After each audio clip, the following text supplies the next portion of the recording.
Para ba uuwi si inay? Hindi pa raw niya nakakausap yung bibili ng tumana eh. Alam mo, Kirby, mabigat sa loob itong ginagawa natin eh. Kailan lang masaya tayo magbukas ng karinderya. Tapos ngayon kinakalas na natin.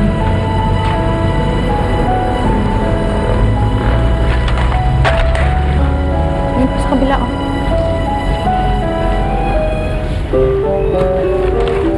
Masaya ka na?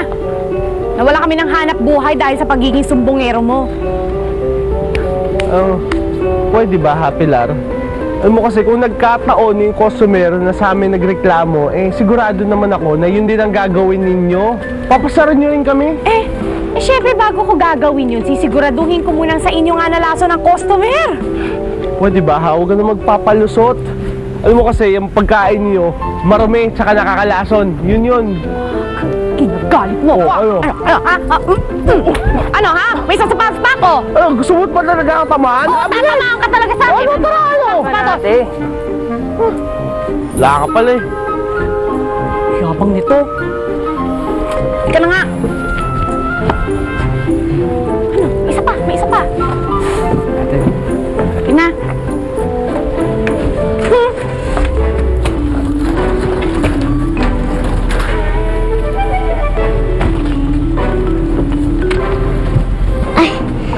Thank you nga po pala, Tito Ricky, sa pagsama niyo sa akin, ha.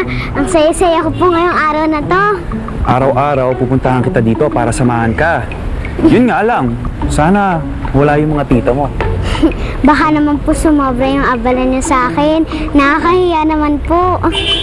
Cookie, sa laki ng naitulong sa akin ng mami mo, kulang pa ang lahat ng ito para makabawi ako sa kabutihan niya. Cookie, bilisan mo. Pasok na. Parang lang kayo.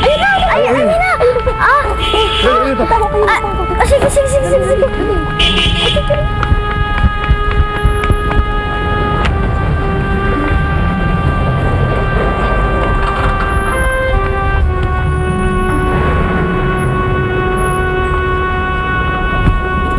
Good evening po, ma'am.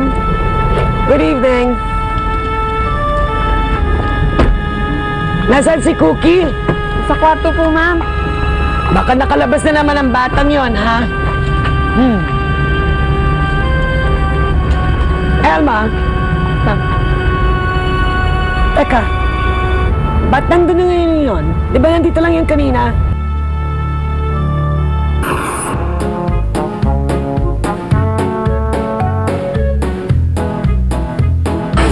Sino nagbayad sa'yo? Tama natin. Sa'yo? Yung restaurant dun sa tapat ng karinderya nyo. Yung si Natasha. Namiss na kita, Cookie. Ito ang perwisyo! Sinira ko telepono ko! Sabi ko na sa'yo, bayad ka muna. Hoy! Ano yun? Ano nangyari, ha? Hoy! Nasarap mo tayo sa loob? Hoy! Hoy! Buksan nito! Buksan nito! Hoy! Tuhan tayo!